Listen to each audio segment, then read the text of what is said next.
మీ ఎలాంటి వ్యాపార ప్రకటనలకైనా వెంటనే మా ఛానల్ సంప్రదించండి. అందరికీ నమస్కారం. నేను శిరీష. ఈరోజు మనతో పాటు ఉన్నారు ప్రముఖ ఆధ్యాత్మికవేత్త జ్యోతిష పండితులు శేషగిరిరావు గారు. గురుగారితో మాట్లాడదాం. గురుగారు నమస్కారం. నమస్తే అమ్మ.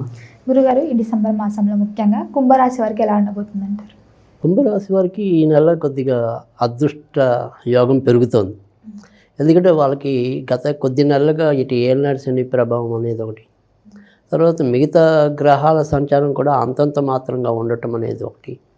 వీటి వల్ల కొద్దిగా ఇబ్బందులు ఎక్కువే పడుతున్నారు. ఏ రకంగా అటు ఆరోగ్యపరంగా ఉండే ఆరోగ్యపరంగా ఇబ్బందులు ఉన్నాయి, ఇటు ఆర్థిక విషయాల్లో కూడా తగినంత ఎదుగుదల లేకపోవటం అనేది, మానసికంగా కొద్దిగా శారీరకంగా రెండు రకాలుగా కూడా, ఇటు మానసికం శారీరకం రెండు రకాలు కూడా నలుగుతున్న రాసుల్లో ప్రస్తుతం ఈ కుంభరాశి అనేది ఎక్కువగా ఉంది.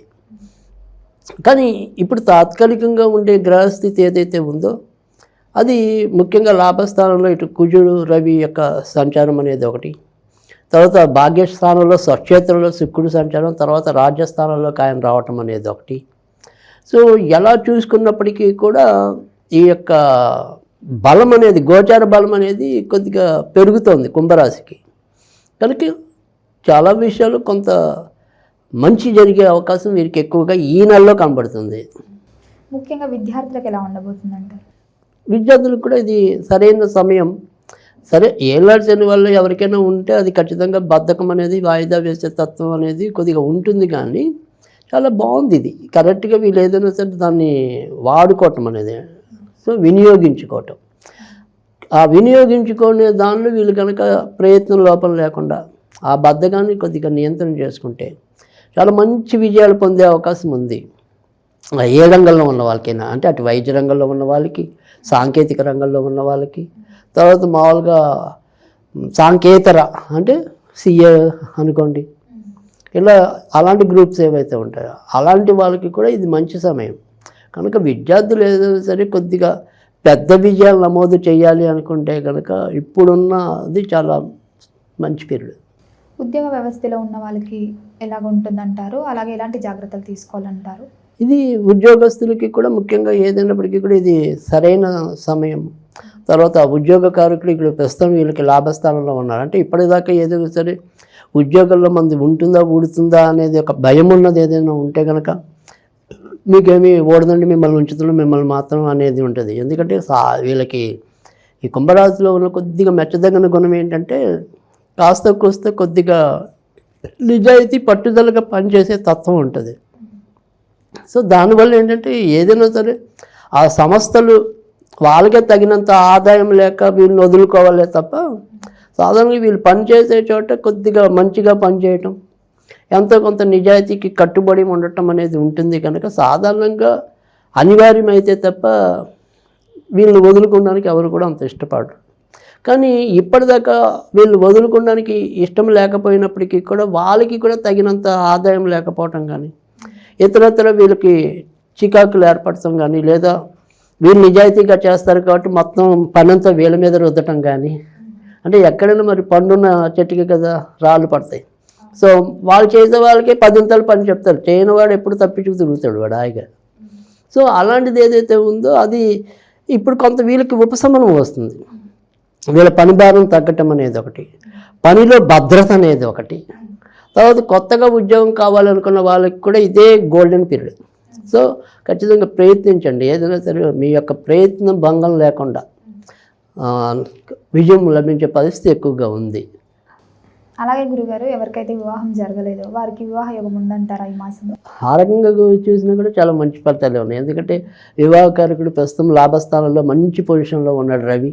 సో ఆ విజయవంతంగా పూర్తవటం అనేది అయితే కుంభరాశి వారికి అయితే కనిపిస్తున్నాయి. కనుక వీళ్ళు కూడా వివాహ ప్రయత్నాలు హాయిగా చేసుకోవచ్చు. ఖచ్చితంగా పప్పన్నం తినిపిస్తారు. అలాగే ఎవరికైతే సంతానం లేక బాధపడుతున్నారో వారికి సంతాన యోగం ఉందంటారా ఈ మాసంలో అయినా? అయితే సంతానం విషయాల్లోనే కొద్దిగా ఇబ్బంది అనేది ఉంది. సంతానకారకుడు ప్రస్తుతం అంత సరైన స్థితిలో గోచారరీత్యా లేడు. సో డిసెంబర్ 29 తర్వాత మాత్రమే వీళ్ళకి సంతాన యోగ్యత కానీ, తర్వాత సంతాన విషయాల్లో కూడా, అంటే నేననేది కొత్తగా గర్భం అనేది కాదు, ఇప్పటిదాకా ఏదైనా సరే వాళ్ళ పిల్లలు సతాయించడం కానీ, సరిగ్గా చదువుకోమంటే చదువుకోకపోవటం కానీ, ఇలా పిల్లల పరంగా ఏదైతే మనకు ఒక అసంతృప్తి ఉందో ఆ విషయాన్ని కూడా దాటి మనం ముందుకు రావటం అనేది అది డిసెంబర్ 29. అంటే సంతానాది విషయాలకేమో డిసెంబర్ 29 దాటాక మంచి ఉంటుంది. ఈ పెళ్ళి కానీ ఉద్యోగ మార్పులు కానీ ఇలాంటి వాటన్నిటికీ ఆ లోపే బాగుంటుంది, డిసెంబర్ 29 లోపే. కనుక డిసెంబర్ 29 లోపు మరింత గట్టిగా పనిచేసినట్టయితే కనుక చాలా మంచి విజయాలు ఉంటాయి. ముఖ్యంగా చూసుకుంటే ఈ సినీ రంగాల వారికి అలాగే రాజకీయ రంగంలో ఉన్న వారికి ఎలా ఉండబోతుంది అంటారు? ఇది రాజకీయ రంగంలో ఉన్న వారికి బాగుంది. తర్వాత ఇన్సూరెన్స్ రంగంలో ఉన్న వాళ్ళకి కానీ, తర్వాత అంటే బీమా రంగం ఉంటాం, ఈ ఫైనాన్స్ రంగంలో ఉన్న వాళ్ళకి అంటే బ్యాంకింగ్ సెక్టార్లో ఉన్న వాళ్ళకి కానీ, తర్వాత మరి ఈ చిట్ ఫండ్స్ ఉంటాయి కదా, ఇలాంటి వాటిలో ఉద్యోగం వ్యాపారం చేస్తున్న వాళ్ళకి కానీ అలాంటి వాళ్ళకి కూడా ఇప్పుడు ఈ నెల అంతా కూడా ఎక్కువ మంచి ఫలితాలు ఉంటాయి. అయితే కొత్తగా మనం వ్యాపారం ప్రారంభించవచ్చు అంటే తప్పకుండా ప్రారంభం చేసుకోవచ్చు. ప్రస్తుతం అయితే కనుక అనుకూలమైన స్థితి వీరికి ఎక్కువగా కనిపిస్తుంది. అలాగే గురుగారు ఈ మాసంలో వీరికి ఏదైనా ఆకస్మాత్తుగా ధనలాభం కలిగే ఛాన్సెస్ ఏమైనా ఉన్నాయంటారా? అయితే ఆకస్మిక ధనలాభం కలగాలంటే కనుక కొద్దిగా డిసెంబర్ 29 దాకా అంత తేలిక కాదు. సో డిసెంబర్ 29 తర్వాత ఏదైనా సరే అలాంటి యోగం పట్టడానికి కూడా అవకాశాలు ఉంటాయి. తర్వాత రెండోది ఏంటంటే ఏదైనా సరే ఎప్పుడో ఆశ వదిలేసుకున్నవి కానీ, అంటే మనం ఏదైనా సరే ఎక్కడో స్థిరాస్తులు ఉంటాయి, వాటికి సంబంధించిన కాగితాలు మనకి దొరక్కపోవచ్చు. సో అది కూడా ఒక్కోసారి ఆకస్మికంగా అయోగ్యత, అంటే అప్పటిదాకా వాటికి సంబంధించినవి ఏవైతే సర్వే నెంబర్లు అవ్వచ్చు, ఇంకోటి అవ్వచ్చు, అలాంటివి ఏదైనా సరే ఒక కీ మనకి దొరికి దాని ద్వారా కూడా కొంత ఆస్తిని పెంపొందించుకోవటం, అదృష్టం పట్టడం, అలాంటివి కూడా జరిగే పరిస్థితి ఉంది మనకి డిసెంబర్ 29 దాటాక. కనుక దాని విషయంలో కూడా బాగుంది. అలాగే గురుగారు ఈ పెట్టుబడులైనా, ఈ ఓన్ బిజినెస్ అయినా, రియల్ ఎస్టేట్స్ అయినా ఈ వీళ్ళకి ఎలా ఉండబోతుంది అంటారు?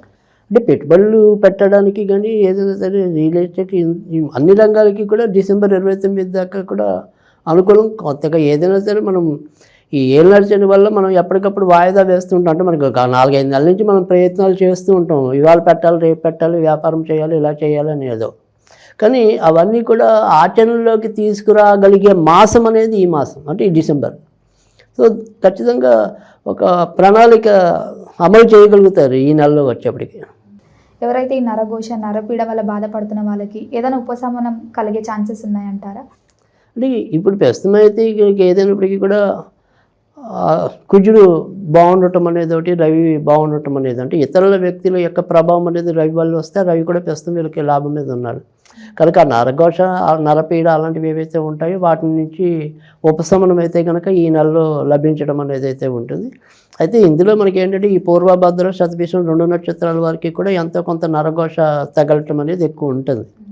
సో కానీ ఈ నెలలో అయితే ఉపశమనం అనేది అయితే ఉంటుంది. ముఖ్యంగా రైతులకు ఎలా ఉండబోతుంది అంటారు? రైతులకు కూడా చాలా మంచి సమయం.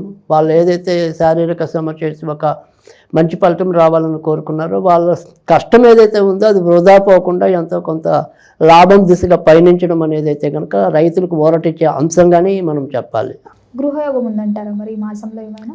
అయితే గృహానికి సంబంధించిన కారకుడు కూడా ప్రస్తుతం మంచి విధానంలో ఉన్నాడు. సో అందుకని ఖచ్చితంగా ఇటు ఇల్లులు అమ్ముకోవాలన్నా కొనాలన్నా రెండింటికి కూడా, అంటే ఎప్పటికో నుంచో మనకి ఇల్లు అమ్ముదాం లేదా స్థలం అమ్ముదాం అనుకుంటే దానికి సరైన రేటు రాకపోవటం, తర్వాత మరి ఎవరైనా సరే కొనుగోలుదారులు దగ్గర వచ్చి కొనకుండా ఏదో రకమైన వంకలు పెట్టడం, ఇలాంటివన్నీ ఏవైతే ఉన్నాయో వాటికి కూడా ఎంతో కొంత ఖచ్చితంగా ఈ నెలలో పరిష్కారం లభించడం అనేది, ముందుకెళ్ళటం అనేది జరుగుతుంది. సో కొత్తగా కొనుక్కునే దానికి కూడా మంచిదే. ముఖ్యంగా గురుగారు ఈ కుంభరాశి వారికి మాసంలో ఆర్థికంగా అలాగే ఆరోగ్యపరంగా ఎలాంటి జాగ్రత్తలు తీసుకోమంటారు?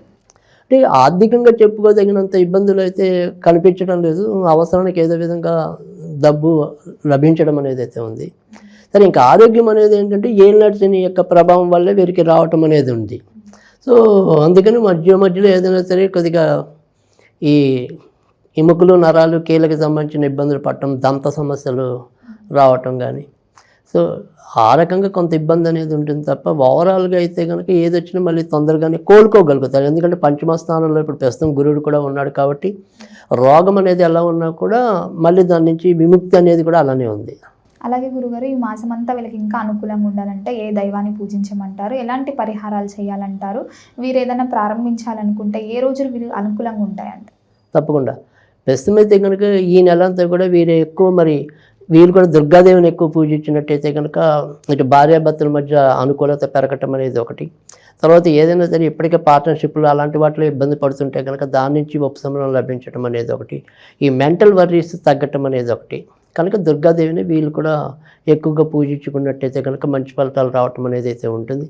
మంగళవారాల పూట కొద్దిగా ఏదైనా సరే ఎర్ర వస్త్రాన్ని ఒత్తిగా చేసి అమ్మవారికి దీపం వెలిగించినట్టయితే కనుక చాలా శీఘ్రంగా మంచి జరగడానికి కూడా అవకాశాలు ఎక్కువ ఉంటాయి.